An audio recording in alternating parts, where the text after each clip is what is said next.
Hey, I'm Jamey from Stonemaier Games, and today I'm going to show you how I teach our new game, Origin Story. This is a competitive trick-taking game for 1 to 5 players, and this isn't a how to play video, this is a how to teach video, how I teach Origin Story. I just happened to teach it to some friends 2 days ago, so it's very fresh on my mind. So, typically when I play Origin Story, I start off by saying that this is a competitive trick-taking game that we're going to play over 5 rounds. Each round, players will gain 8 playing cards, and you'll use those cards to try to win tricks using an accumulating number of special abilities.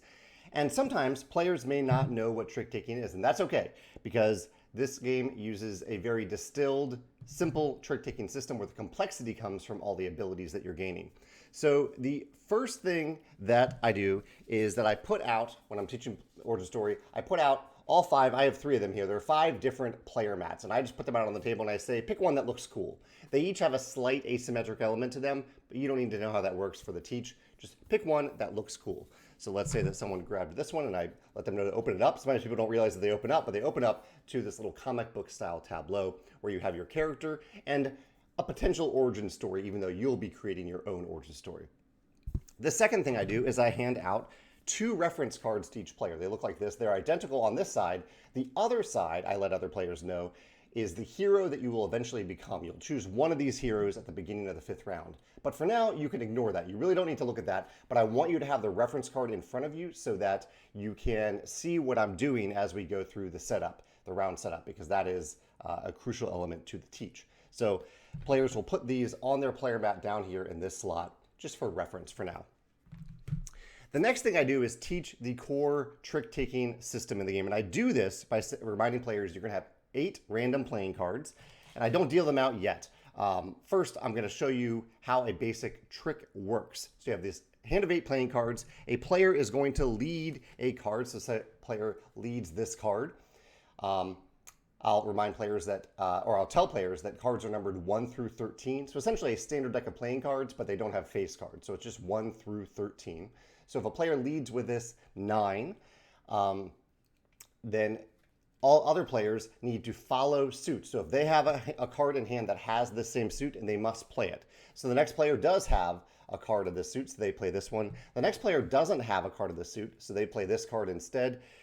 Same with the next player. And so currently, if the trick ended, then the player with the highest number of the led suit will win the trick. They'll win the trick and they'll become the leader. They'll lead the next trick. So they'll be the first player to play the first card into the next trick. However, say this is a 5-player game and the last player also doesn't have the lead suit and they have the trump suit, the love suit, then the love suit beats out the lead suit. So even though I have the highest card of the lead suit, if a player plays a trump card of any number, even if that number is lower than the lead suit, then this player who plays the trump suit will win.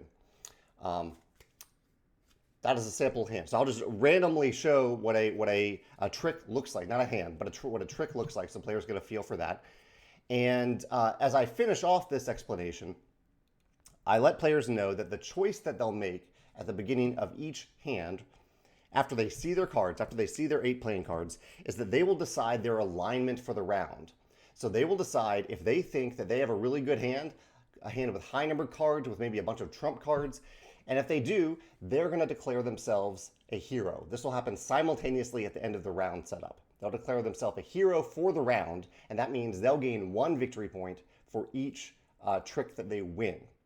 However, if they don't think they can win many tricks, or if they think they can avoid winning tricks, they'll declare themselves a villain for the round, in which case they will gain 4 victory points if they win 0 tricks at the end of the round.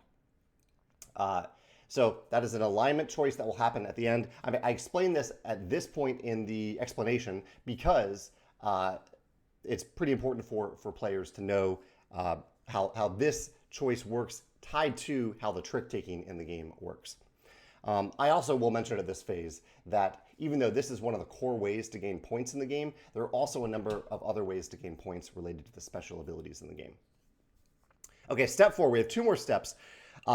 In step 4, I deal out a hand of cards. So I deal out a full hand of 8 cards to each player. Each player gets 8 random playing cards. I let players look at those cards. And at this point, I point them to their built-in special ability And I also, so that this is on their player mat here. So they have a built-in special ability with their character. At this point, I'll give each player the one stamina token that they get during setup, put it right here, and also during setup of each round, they get another stamina. So at this point, in the first round, the beginning of the first round, each player should have 2 stamina. And I'll mention that they're going to use this stamina to charge up abilities on their player mat. So this this character has an end of round ability that this one says if you won 3 or more tricks, gain 1 victory point per stamina on this character. So that's referring to the stamina tokens that are here.